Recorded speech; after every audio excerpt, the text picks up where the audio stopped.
not want to get vaccinated. And of course, the concern that were happening in September with the Delta variant led to this. So what you've seen happening behind the scenes since then is the Labor Department working on drafting this rule and getting it ready and having these basically rules for these businesses to go by when it comes to their employees. Those are companies that have 100 or more employees that now, by that January 4th deadline, will either have to have them vaccinated or they will have to undergo weekly testing. And that doesn't always mean that companies are going to be on the hook to pay for that testing. That is something that the Labor Department says essentially each of these businesses is going to have to work on their own, whether or not they have a union, whether or not it's the employees paying for that. But that is that January 4th deadline, though we will see a deadline go into effect before then, and that's in early December when those unvaccinated employees who go into the office at these private companies that have 100 or more employees will have to wear a mask and undergo weekly testing. The vaccine requirement doesn't go into effect until January, we are told by the Labor Department. That's essentially so these workers have time to get the vaccine, get those 2 shots,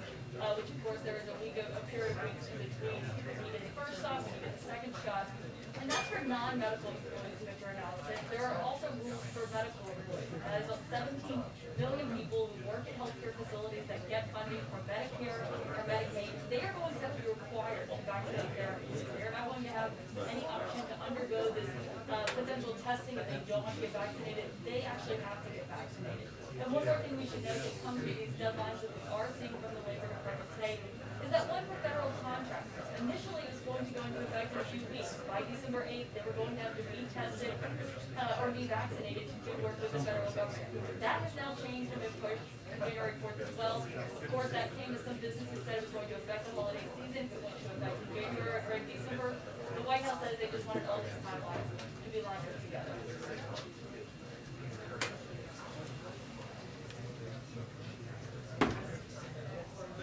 Thanks, guys.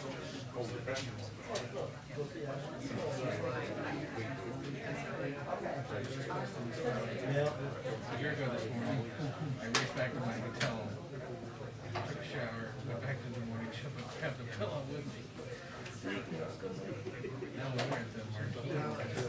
No, I was in New York. How was it? We were on and just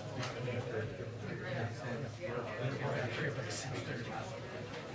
We're back. I laid out for like 20 minutes. Mostly to like read.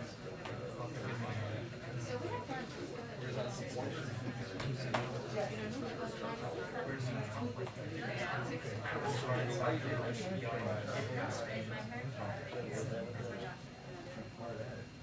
No, we actually want to charge you. And you're doing the same show.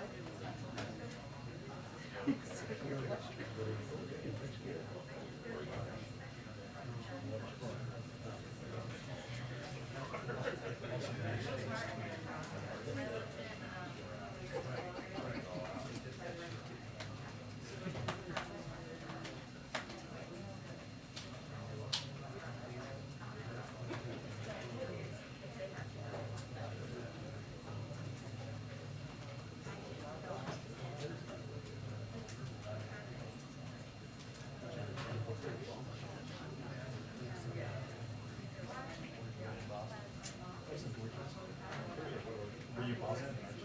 I was raised in Cambridge. So I believe it. It was very expensive at a time. I mean, so was DC. Anyways. Oh, yeah. Yes. No. We're both. Well, yeah. It was very interesting. You're the Giants. Yeah. They have to use it. Yeah, oh yeah. You should have. Yeah. You know, the rate. Good. Yeah, I was. You did. Yeah. High school.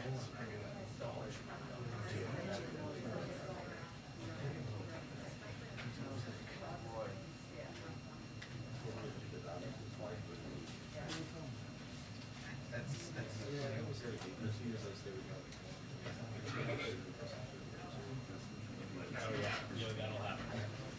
But last year was, or 2 years ago, was probably a lot.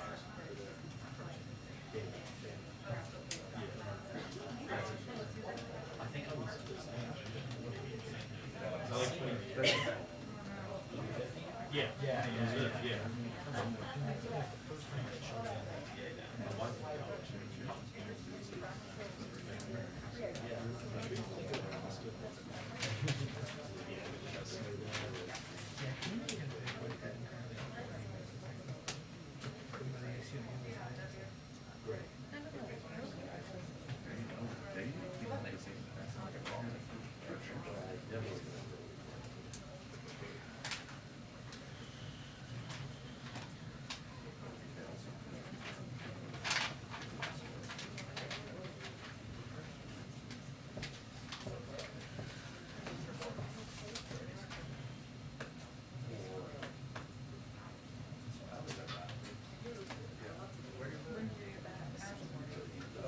Plus, they haven't given us the 2-minute warning, so. No, we don't hear much. That's very changing.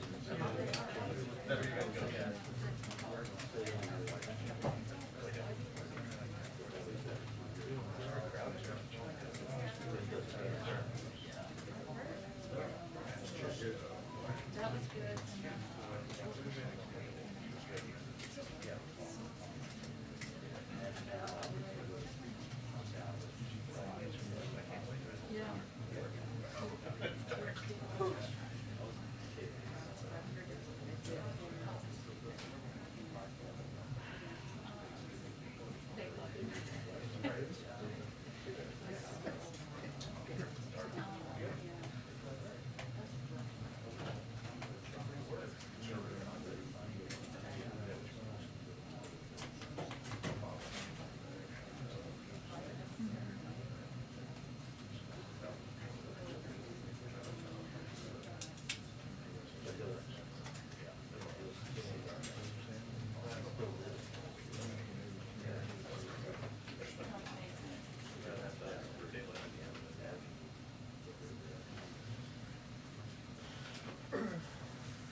Waiting to hear.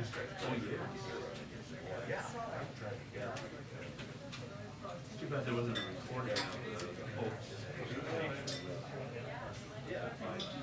I agree.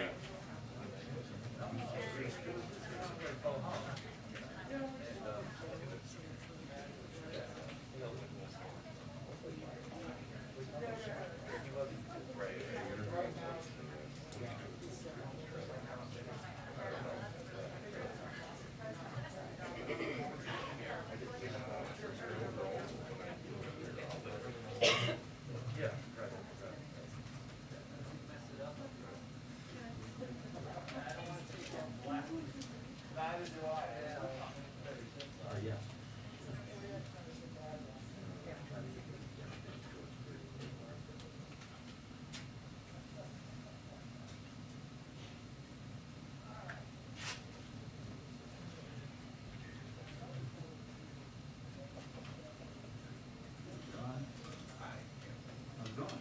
Going great. How'd you think? Go back to Idaho next week. Great. Have you been to Idaho, John?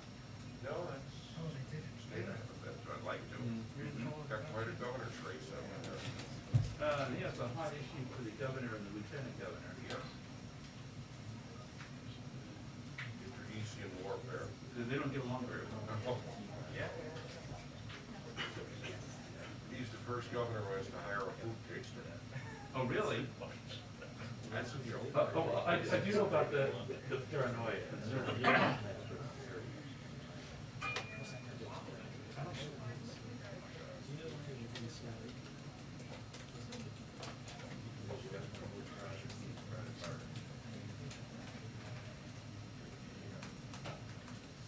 Yeah.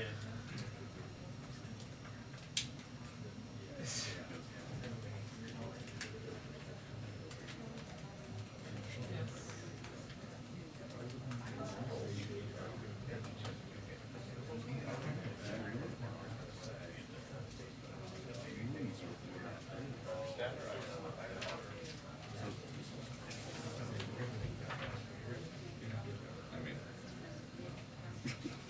I'm aware of it. I only skimmed it because one of our apparently, it was news to me. It's like, ooh. It's like, no wonder it took so long.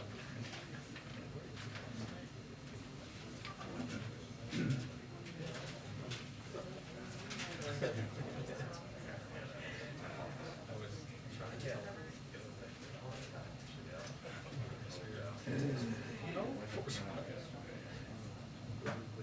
They didn't do it. Well, he did his thing. He came out about 4:15.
Driver filmed the video and retired from his job.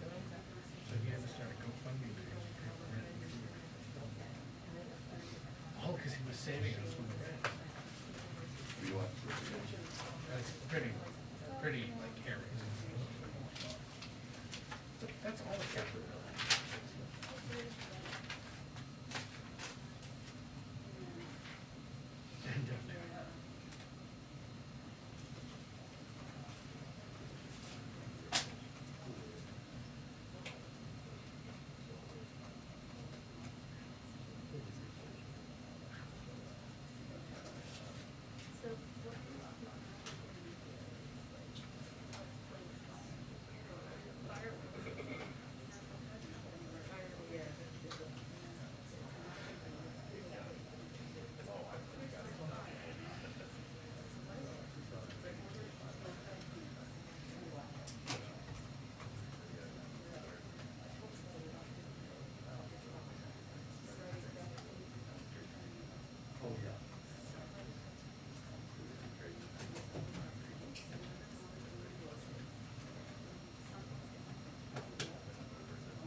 We have There a we go. 2-minute warning to the press briefing. 2-minute warning to the press briefing.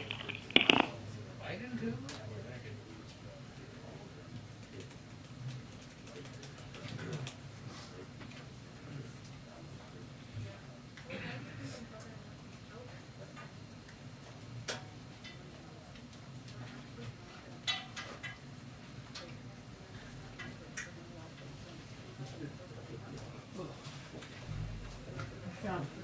Yep, I'm here.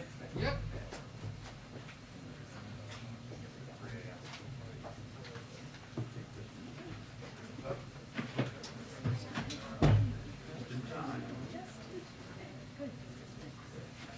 But I think it reminds me of the song from Back to the Future.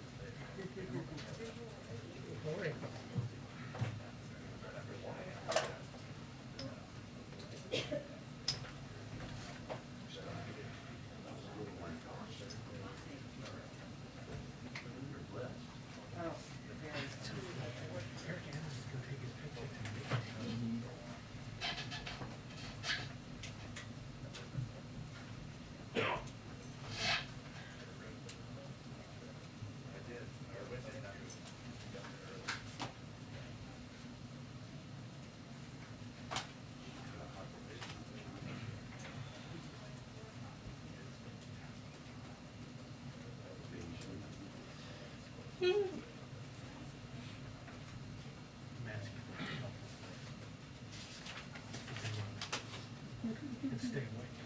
Right. Glad you got the memo, Chris, that I'm green today. Yeah. I think so, yeah. It's not St. Patrick's Day. I know. It's not easy to get green. Yeah. Yeah, there you go. Exactly. That Kermit hat on. Bazinga.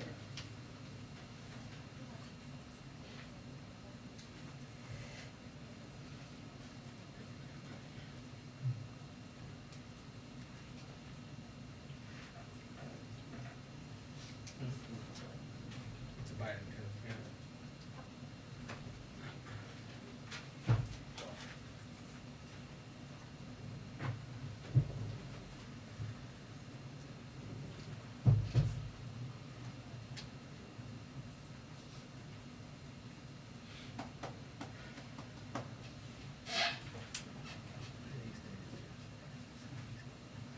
No.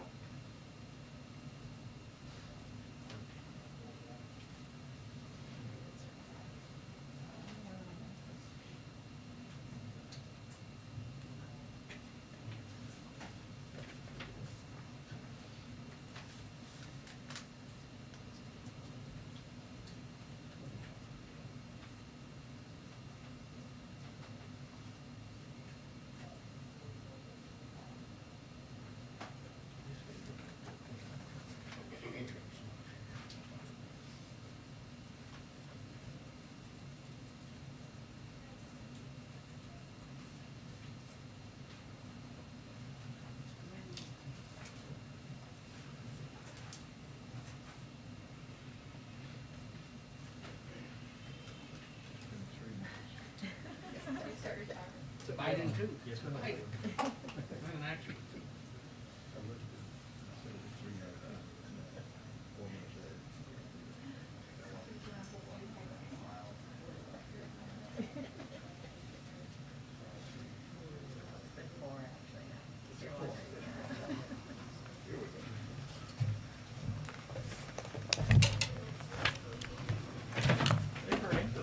Hi. I know it's been a slow news day these last couple of days, so I know you guys, have not missed the briefing at all. But good afternoon, everybody. It's good to see everyone. And welcome back to everyone who traveled to Europe with us. Okay, so today's unemployment claims data are another welcome sign of our economy's strength as Americans get back to work and the Delta wave recedes. Both this week's claims and the 4-week moving average are at their lowest level in nearly 20 months since the beginning of the pandemic. Importantly, they're close to the levels we'd expect in a normal health economy. It's important to step back and consider the progress we've made. The week President Biden took office, more than 800,000 Americans filed for unemployment. This week, we're below 270,000, and the less volatile moving average has declined by over 60% since the inauguration. We're coming out of an unprecedented pandemic, and we knew the recovery wouldn't proceed on a straight line. But thanks to the president's success in getting Americans vaccinated and getting economic support to the middle class, we've created nearly 5 million jobs. Unemployment is below 5%, and we returned to the pre-pandemic size of our economy faster than our global peers. And we have an opportunity to build on our economic success by passing the president's historic agenda to make long-term investments in economic growth, creating jobs, and giving the middle class breathing room by addressing costs like prescription drugs, education, and housing. And with that, Amir, you want to kick us off with the first question? Thank you. House Democrats appear ready to vote on BIP and Build Back Better legislation. Some centrist House Democrats have demanded that the legislation receive an official cost analysis before the House takes it up for a vote. Does the White House think it's wise to move forward with a vote before members have a firm understanding of what's in it and how it will be paid for? And on the flip side of that, considering this week and what voters have said, do you really need to do this now? First of all, the president has been very clear. He wants to get this moving. There's an urgency, along with the members of both chambers have been very clear on getting this done, making sure that we're giving relief to the middle class, that economic release that they so deserve. And so this Build Back Better agenda, along with the bipartisan infrastructure bill, as we have said, is transformational and it's historic, and it's important to get this done. And so the president is going to continue to work with members in Congress to make that happen. Look, the Build Back Better Act is paid for by having big corporations and the wealthiest taxpayer pay their fair share. The Treasury posted a blog this morning detailing estimates from the administration and the JCT, which is the Joint Committee on Taxation, that came out earlier this morning, where it actually released the top line of what it's going to look like. But I do want to make clear that the JCT, the Joint Committee on Taxation estimate, does not include a number of important sources through which revenue is gained and money is saved, especially the increased IRS enforcement to crack down on wealthy tax cheats and the savings to taxpayers from giving Medicare the power to negotiate down the price of prescription drugs with pharmaceutical companies. Those categories are scored by the CBO, not JCT. So the JCT went first, and then we'll see from the CBO. So we did put out an estimate, like I just said, the blog that the Treasury put out, and so we are ready. We are ready to continue to work as we have been with members to get this done and work with leadership. Is it sort of asked by some of the moderates to give us a little time to read what's in this bill? I mean, we've been pretty clear. We put out our frame. The president put out his framework, I think about a week ago, almost a week from tomorrow, that laid out the components, very popular components, as we've talked about, for this kind of transformational historical change, at this investment that is so needed. And in that framework, it had the back and forth that he was having, those conversations that he was having with members of Congress, that included what he thought would get the 50 votes in the Senate, would get the support in the House. So it's out there, and the Speaker has been working on this bill. There's language on this bill. We put out, as I just mentioned, a blog from the Treasury, put out how this would be paid for, the revenue that it would raise, and so I think we're in a good place to move forward, and we'll continue to have the conversations. The White House had put out that the president had made some calls, congratulatory and conciliatory, several Democrats. I was wondering, has the president had a chance to speak to the governor-elect of Virginia yet? And if not, does he plan to do that? So they have not spoken, but the president congratulates Governor-elect Youngkin on his win. Obviously, the president campaigned for his friend Terry McAuliffe. As he mentioned yesterday, you heard directly from him about having that conversation, and would have preferred a different outcome. But the will of the people is clear, and the president has always believed in working across party lines for the good of the American families, and he looks forward to doing that with Governor-elect Youngkin. The president is very proud of the race that Terry McAuliffe ran as someone who puts his heart and soul into everything he does, but now is a time to move forward. And if I could just briefly, to what degree do you think race was a driving issue in Virginia and around the country, given Republicans repeatedly focusing on critical race theory? So, look, America, as you heard the president say before, is a great country. And great countries are honest, right? They have to be honest with themselves about the history, which is good, and the bad. And our kids should be proud to be Americans after learning that history. The president certainly is. Fundamentally, we believe a school's curriculum isn't a federal decision. It's rightly up to communities around the country, the parents, the school board, the teachers, and the administrators. And that means that politicians should be should not be dictating what our kids are being taught. But we also need to be honest here about what's going on here. Republicans are lying. They're not being honest. They're not being truthful about where we stand. And they're cynically trying to use our kids as a political football.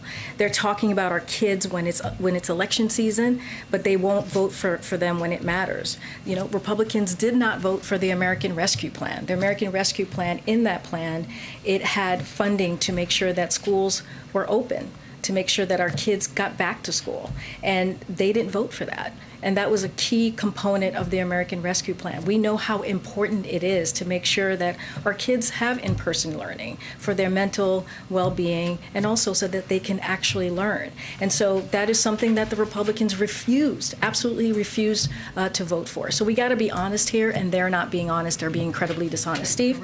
Are you expecting a House vote this week on the Build Back Better plan? And what's the president doing behind the scenes? Is he talking to Senator Manchin? What's he up to? So as far as timing of the bill, clearly the president supports Speaker Pelosi and is behind any timing she feels is right. The president has been in close touch with Speaker Pelosi and Leader Schumer, and there's strong agreement that we need to get these both done for the American people, as we've been saying, as soon as possible. We cannot wait here. The American people cannot wait. He has been in touch, as I mentioned, with both members of the chamber. He has not spoken to Senator Manchin, but our White House staff, my colleagues, have been in touch with him over the last couple of days. And separately, the OPEC members are saying the United States has plenty of spare capacity to increase oil supply, help keep the economy going.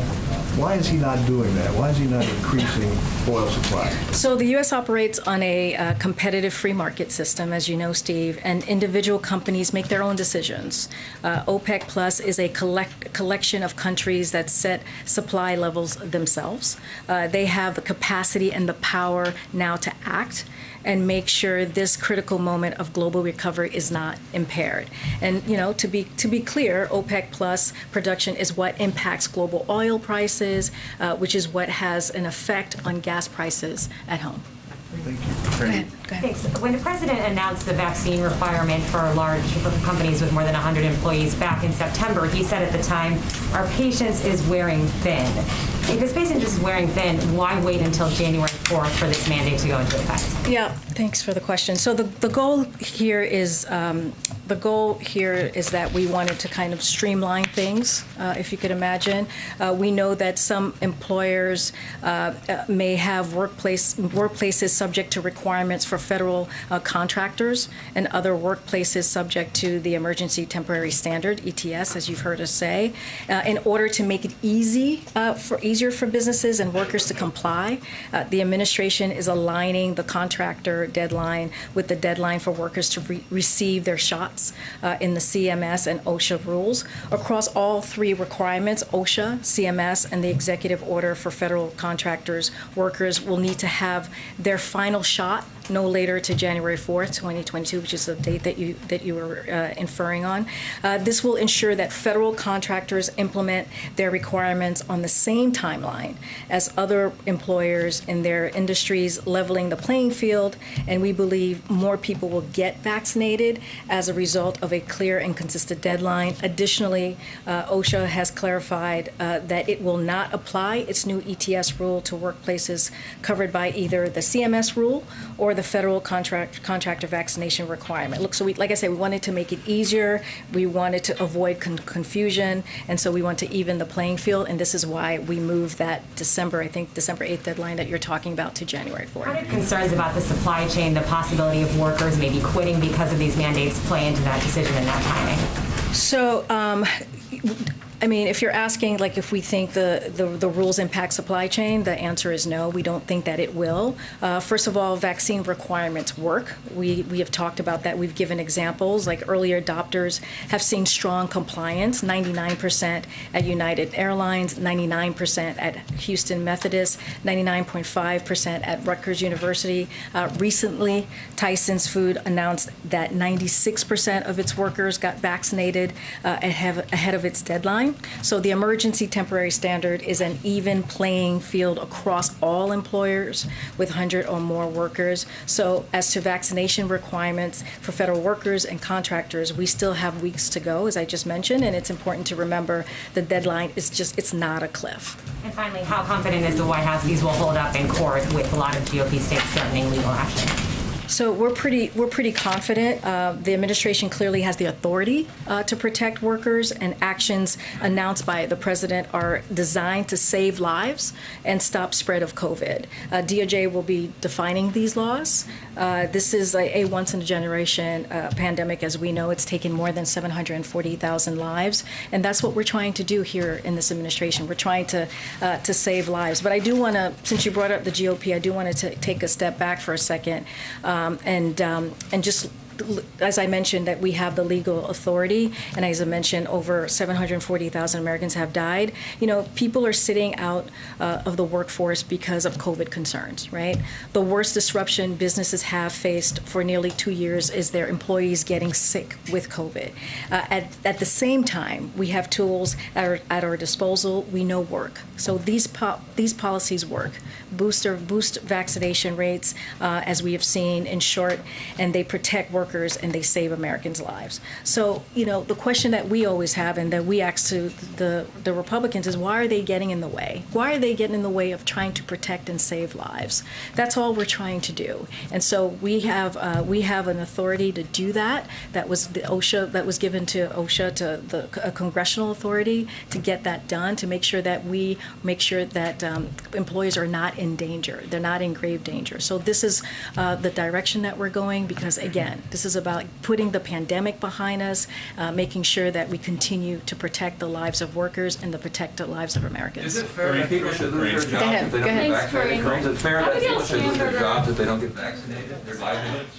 Thanks, Karine. Go ahead, Kate. Go ahead, Abigail Spamberger, a Democratic congresswoman from Virginia, is issuing a warning about the president's sweeping agenda today, telling the New York Times, quote, "Nobody elected him to be FDR. They elected him to be normal and stop the chaos."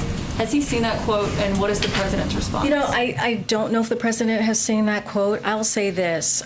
It's been reported, you know, the way that we see it, one of the best arguments for the Build Back Better Act is that 17 Nobel Prize winners in economics agree that it will reduce inflationary pressures. I mean, that is incredibly important, especially in the moment that we are currently dealing with this pandemic and trying to get this on the other side of that. The Wall Street analytics from Moody's said the same, and they just put out another analysis today with the Build Back Better framework that the president put out.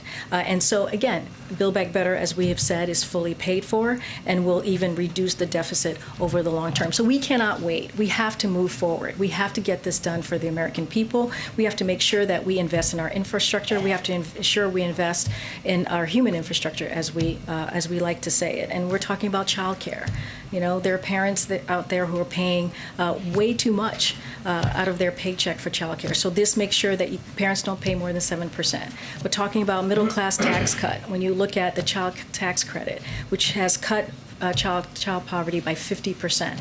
That's what we're talking about. Universal pre-K. This is incredibly important and popular with the American public. With this quote, she seems to be saying the president is trying to do too much, too fast, and has an agenda that is bigger than what voters wanted the president to do and why they put him in office. Does he agree with that? Did Tuesday night reaffirm that? I'll say this, the president has been talking about his Build Back Better agenda for over a year.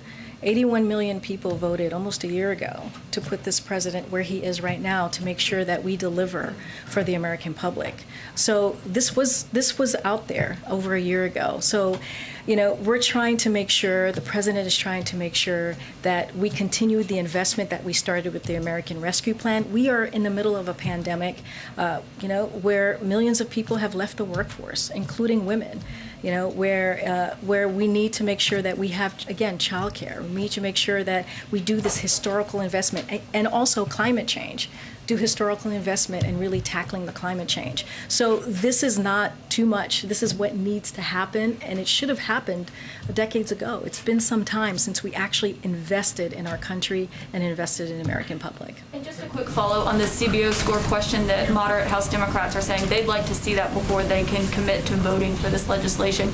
Are you saying that the president does not agree that they need to see the CBO score since you're citing this Treasury assessment? No, that's not what I'm saying. I'm just saying that we are doing our due diligence. We put out our numbers through the Treasury blog, to make sure that people are aware of, the revenue and how much this is going to raise. And so we think that's important. So we're taking those steps as well. The JCT is what I was just talking about. That's one part. CBO will be next. I don't know the timing. That's something that happens on the House. But here on our end, we're trying to make sure that we put out as much information as we can and be as transparent as we can be. Okay. Last quick question on the president's schedule. Will he stay in town this weekend if they have not passed these two bills yet and are still working on it? I can't speak to the president's schedule at this time. Karine. Go ahead.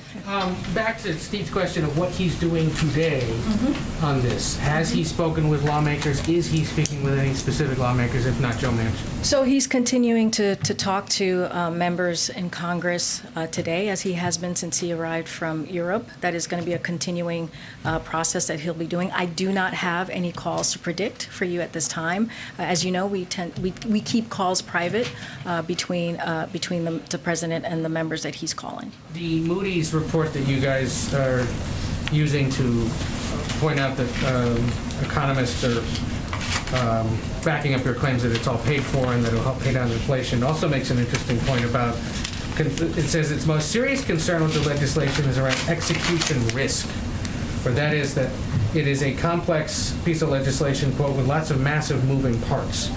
Successfully organizing them would be difficult even among the best managed private companies. Scaling up existing programs as envisioned in the legislation is one thing, standing up new programs and tax policy is another. They say later it's especially the case for much of the new policy related to addressing climate change. The last time Democrats implemented a big bill, this president had an expression for it, there were some implementation problems. What would this administration say about its preparations for implementing all this and ensuring lawmakers, as they prepare to vote for it, and the American public, that all of this will roll out as prescribed in law? Well, as you can imagine, Ed, this is incredibly important to the president, right? This is something, as I mentioned to Caitlin, that he's been working on or talking about for over a year now. And so, we're going to do everything that we can once this gets passed to make sure that is indeed implemented and that the American public gets the relief that they need. That breathing room that the president talked about yesterday and he continues to talk about. This is incredibly important. This is going to change the lives of millions of Americans. And we're going to continue to make sure that we get that implemented in a way that's effective and gets to the American public. I got one on immigration. We obtained a 9-page Homeland Security plan from July that would end the Title 42 border policy for families with children by, among other things, offering COVID-19 vaccines to all adult family members. but our reporting has found from several presidential appointees that the plan was scrapped because top White House officials, including Susan Rice, expressed concern about the political optics of unwinding this pandemic policy as the Delta variant spread. What would you say to critics of the administration's immigration policy, medical professionals who say Title 42 is junk science, even Democrats, the political considerations are guiding this administration's border policy? So I'll, as you know, when you talk about the kind of the disagreement within the administration, first, I'm not going to get into or respond to the gossip from here. That's not something that we're going to do.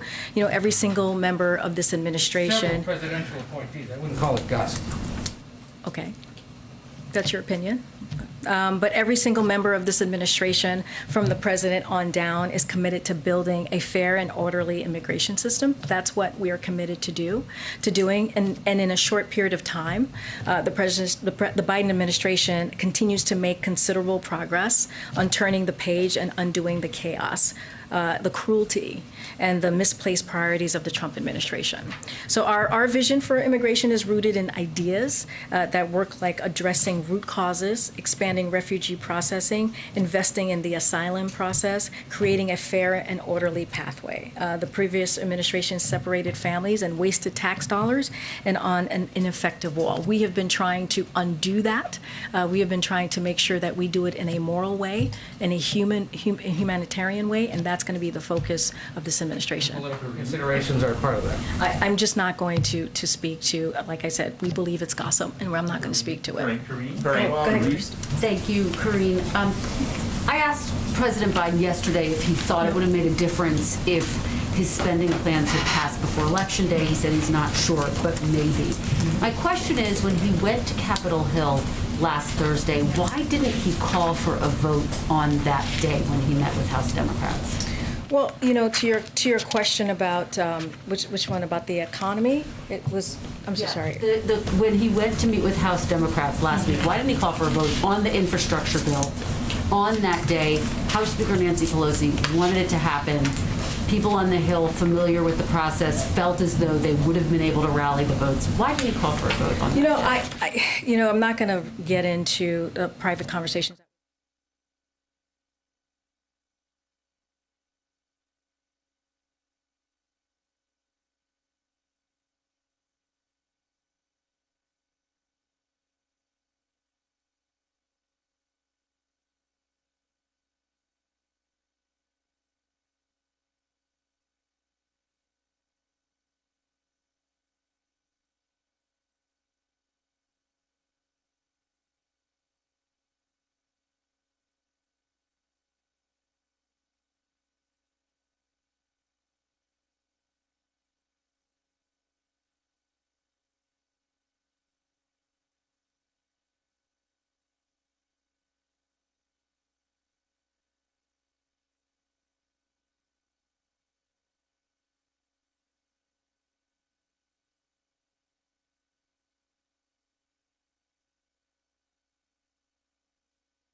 mechanics of the House and mechanics of the Senate, he leaves that to Speaker Pelosi. He leaves that to Leader Schumer. And one quick one, if I could, on paid family leave, it has been added back into the bill.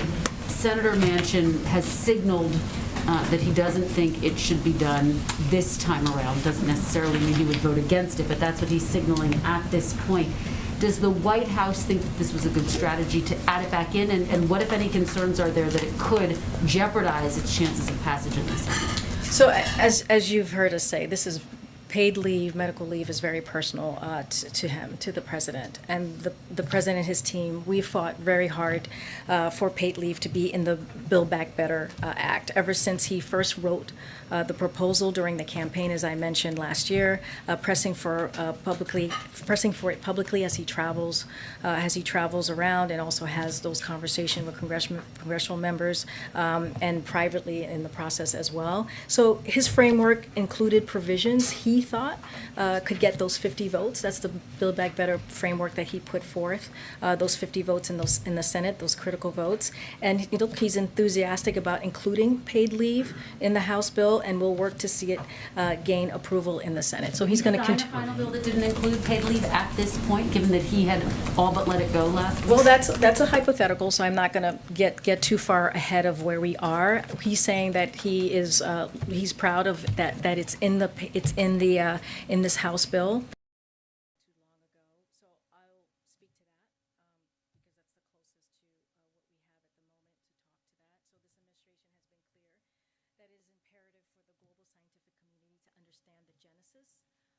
Of the pandemic, understanding the origins of COVID-19 remains a key focus for this administration and for all countries around the globe.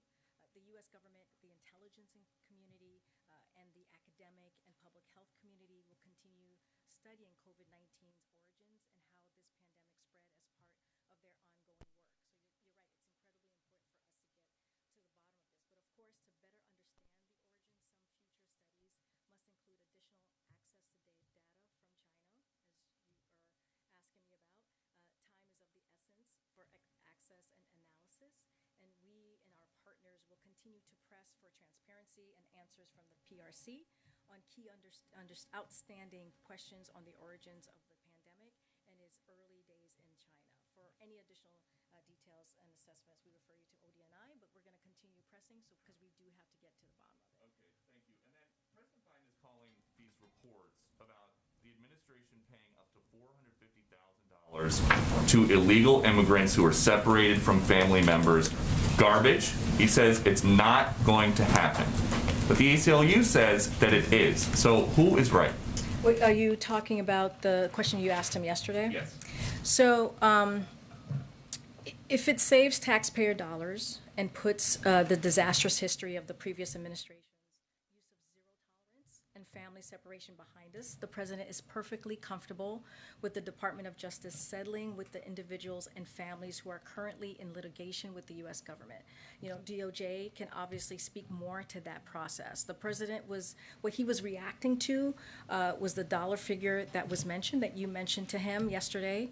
As press accounts to date indicate, there's been press accounts on this, DOJ made clear to the plaintiffs that the reported figures are higher than anywhere that a settlement can land. Again, this is something that the Department of Justice can speak to.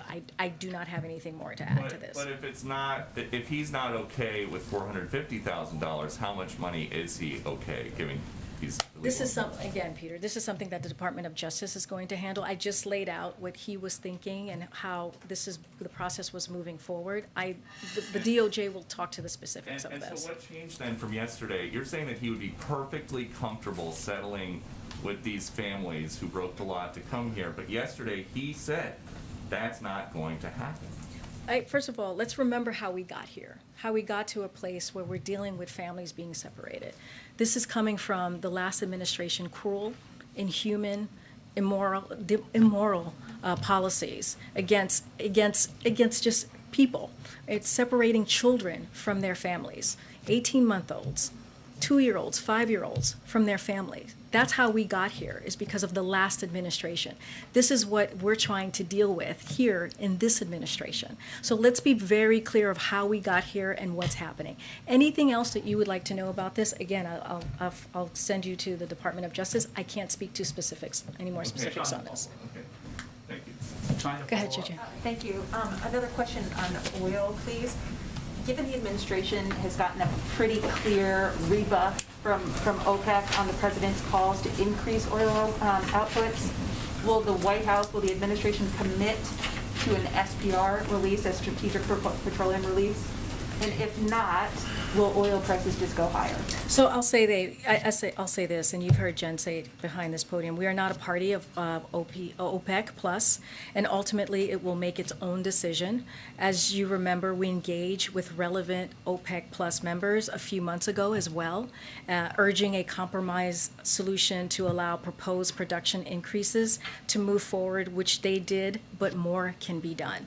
Now is the time for majority country producers to stabilize energy prices and ensure high prices do not hamstring the current global economic recovery.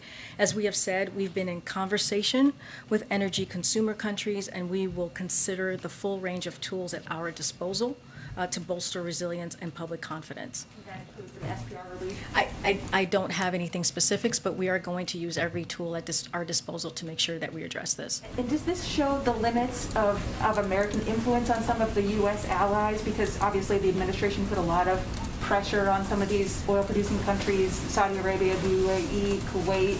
Does this show some of the limits of the U.S. influence? I mean, I wouldn't characterize it that way, but we're going to continue to, continue to work on this. This is not the end, and have the conversations. Trying to follow up. Thanks, Karine. Senator Manchin says the United States is not a left or center-left country. He said on CNN that the country is either in the center or center-right, and that fact needs to be, or that assessment needs to be taken into consideration. Does the president agree with that? And where does the president see the country? Does the president see it as a center-left, left, center-right? I'll tell you this, the president believes he's the president for all Americans. You've heard him say that. He's not a president for only Democrats, and he's not a president for only Republicans. He's a president for the American public. The president sees this when you think about his economic policy, something that he has been talking about for some time. He sees this as not leaving anybody behind. And this is what's been happening for years and years and years. And what we have seen these last 18 months is how stark it is, how much that the everyday people have been hurt by this pandemic and have been left behind in losing their jobs and not having a cushion. And so this is what the president is trying to do. This is not about red or blue or even in between. This is about the American public and giving them some breathing room, actually having an economic plan that delivers for the middle class, actually making sure that women can come back to the workforce, actually making sure that we have universal pre-K for 3 and 4-year-olds, actually making sure that we invest in climate in ways to fight climate change, the largest investment that we will ever see as a country. That's what the president is trying to do, and that's what he will continue to do, and it has nothing to do with which side of the aisle that you sit on. It has everything to do with the American public. Building on Amar's question about race and education, you mentioned that politicians should not be dictating what is taught, and that you said Republicans are lying about those issues. But I wanted to ask, is there something that the administration can do? Because it seems clear that these kinds of issues about race and education, they're not going to go away. It's likely to be more significant. And is the administration talking and thinking about ways to address this? Look, I think the first thing, and the president talked about this yesterday, I believe he was asked this question, and we have to be honest. We have to be honest about where we are as a country, and we have to be honest about, I think what he was trying to say is that, there's so much misinformation out there. There's so much disinformation out there. That's actually taking our country apart. And one of the things that the president was elected to do is to bring the country together. And so that is what matters to him, to be honest about our past, to be honest about our history, but also not play into this misinformation, to call it out. to make sure that we're not going down the rabbit hole of misinformation that's actually going to hurt our country. And so that's the focus for the president. Go ahead. Thanks, Karine. Yesterday, the president said, and as others have asked, that it was important to move forward after Tuesday's elections to pass both pieces of legislation, but also conceded that he wasn't sure passing that would then have won the Virginia election, or Democrats would have performed better. Looking forward, the White House has said that is its focus is passing these pieces of legislation. Are there other strategic steps or new steps the White House is going to take to try to address some of the concerns that were clearly raised by voters in Virginia, New Jersey, and other states around the country, or does the White House feel that passing those two are sufficient to try to make up some of the So losses? I think what the president was trying to say is that the voters are tired of the inaction that they're seeing and want us to get things done. And I think that's what he is trying to say. And so the president agrees, which is why he has been calling for Congress to vote on these pieces of his economic policy. But I do want to say one more thing, is that, we all know that no election determines the outcome of future elections, that the midterms will be determined by voters in 2022, and this one election is determined by voters in 2021. And the midterms are still a year away.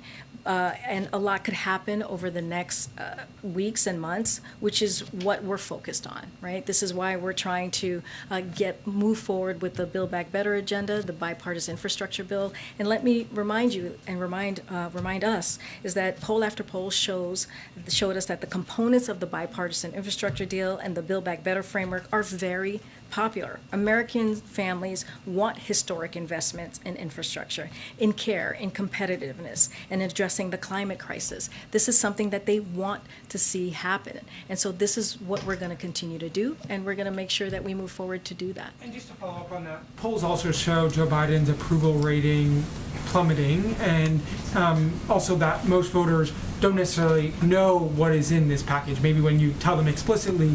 But then, so two things. One, what does the White House make of the polls showing that those same polls, that Joe Biden's overall approval rating going down? And then two, does the White House have a more robust strategy to try to reframe the narrative about what's in this bill, as most of the discourse is around what's being left out of the bill? Yeah, so the president spoke to this at his press conference in Rome on Sunday. He was asked a question about the poll, and he basically said that's not his focus right now. His focus is to get things done for the American public, but he also acknowledged that people are tired right now, right? They've been dealing with COVID-19 for the past 18 months. It's exhausting.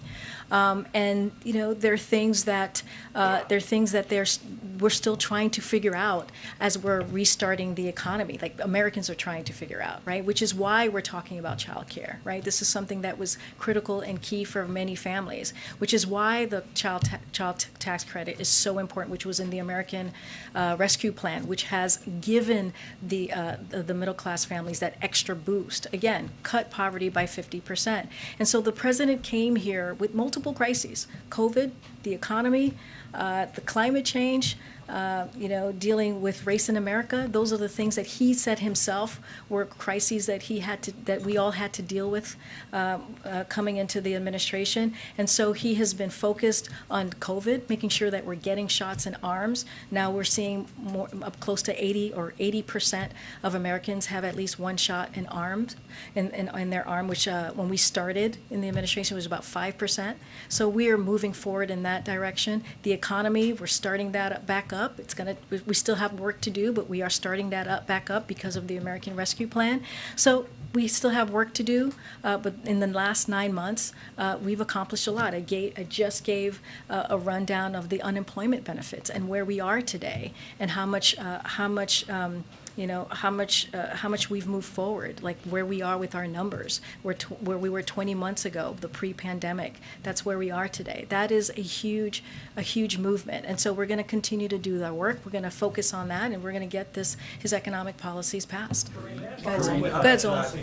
On the OSHA rule, what is the threshold in order for a private business to be fined? I'm still unclear on that. How many violations can a business kind of, how many times can they violate this rule in order for them to actually be fined? And then secondly, has the White House been reaching out as well, I don't know, in the past couple of days, today, to governors as well, either encouraging them to implement their own mandates or on implementation of this mandate? And then just one on immigration after that. Gotcha. So the goal here is compliance, and the administration and OSHA are going to do everything we can to maximize compliance. So that's going to be our focus. The vast majority of employers, as they do every day with other workplace safety requirements, will voluntarily comply without ever being inspected. However, if needed, OSHA can assess fines of $13,600 per violation. OSHA can fine an additional $13,600 per day that an employer does not abate the violation. And for willful or serious violation, OSHA can fine employers $136,000. So that's how the penalty is going to work here. And as you can imagine, we have our Office of Intergovernmental Affairs, we have the COVID team, and they are constantly talking to governors on an array of issues, and we'll continue to do that. On the president's comment yesterday in terms of financial compensation to families that were separated at the border, so you just said that his main kind of objection was to the amount of money, but you said that he would be okay if DOJ, works it out and reaches a settlement. He would trust that DOJ process. Would he be okay if that settlement also included a pathway to citizenship or any immigration relief for those parents? I'm not going to get ahead of this, so I would point you to the Department of Justice. I just laid out what he was thinking when he was asked that question by Peter, and tried to, give some kind of some thoughts there. I don't have anything more to add. But if you're able to say publicly that he would object to that $450,000, I guess my question is, if DOJ goes through their independent process, finalizes a settlement that includes a pathway to citizenship, would he object to that? So DOJ made clear to the plaintiffs that the reported figures are higher than anywhere that this settlement can land. Like, that's what DOJ said today. And so, like I said, again, the Department of Justice can speak to the process. Okay. Yeah, Karine, thanks. You've been asked a couple times about critical race theory. Does the White House believe Republicans had success in Tuesday's election in part because of their messaging on critical race theory? Was that one of the major reasons for why they had a good night, Democrats had losses?